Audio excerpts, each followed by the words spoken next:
നല്ല കുത്തിരി ചോറിലേക്ക് കുറച്ച് കട്ടിപ്പരിപ്പൊഴിച്ച് ഇനി അതിൻ്റെ പുറത്തേക്ക് കുറച്ച് നെയ്യ് കൂടെ ഒഴിച്ച് പിന്നെ ഇതുപോലെ ഒരു പപ്പടം കൂടി ചേർത്ത് നല്ലപോലെ മിക്സ് ചെയ്ത് കഴിച്ചാലോ. ഇന്ന് അത്തമാണ്. എല്ലാവർക്കും അത്തം ദിനാശംസകൾ. നമ്മുടെ ഓണസദ്യയിലെ ആദ്യത്തെ വിഭവമായ കട്ടിപ്പരിപ്പിന്റെ റെസിപ്പിയാണ് ഞാൻ ഇന്നിവിടെ കാണിക്കുന്നത്. അപ്പോൾ നമുക്ക് വീഡിയോ നോക്കാം. സദ്യ സ്പെഷ്യൽ കട്ടിപ്പരിപ്പ് ഉണ്ടാക്കുന്നതിനായി 1 കപ്പ് ചെറുപയർ പരിപ്പാണ് ഞാനിവിടെ എടുത്തിരിക്കുന്നത്.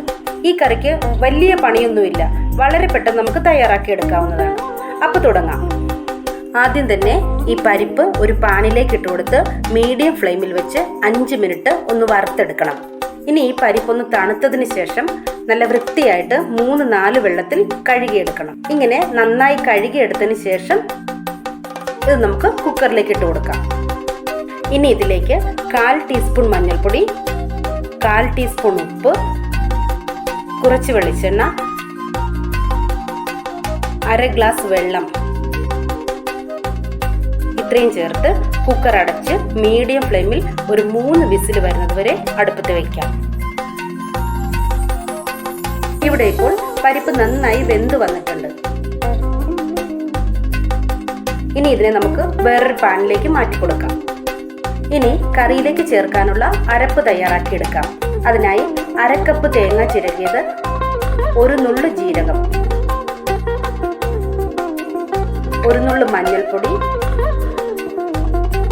2 പച്ചമുളക്, 2-3 ചെറിയുള്ളി, 1 പീസ് വെളുത്തുള്ളി, ഇതെല്ലാം കൂടി നല്ല പേസ്റ്റ് പോലെ അരച്ചെടുക്കണം.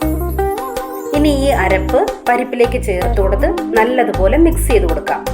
ഗ്യാസ് ലോ ഫ്ലെയിമിലായിരിക്കണം. ഇത് ഒരുപാട് തിളയ്ക്കാൻ പാടില്ല. അവസാനമായി കുറച്ച് കറിവേപ്പിലയും 1 ടേബിൾ സ്പൂൺ പച്ച വെളിച്ചെണ്ണയും കൂടി ഒഴിച്ചു കൊടുത്ത് 5 മിനിറ്റ് അടച്ചു വെക്കാം. ഇത്രയേ ഉള്ളൂ. നമ്മുടെ ഓണം സ്പെഷ്യൽ പരിപ്പ് കറി ഇവിടെ റെഡി ആയിട്ടുണ്ട്. എല്ലാവരും ഒന്ന് ട്രൈ ചെയ്ത് നോക്കുക. എല്ലാവർക്കും ഹാപ്പി ഓണം. വീഡിയോ ഇഷ്ടമായെങ്കിൽ ലൈക്ക് ചെയ്യുക, കമൻറ്റ് ചെയ്യുക, ചാനൽ ഒന്ന് സബ്സ്ക്രൈബ് ചെയ്യുക. Thanks for watching.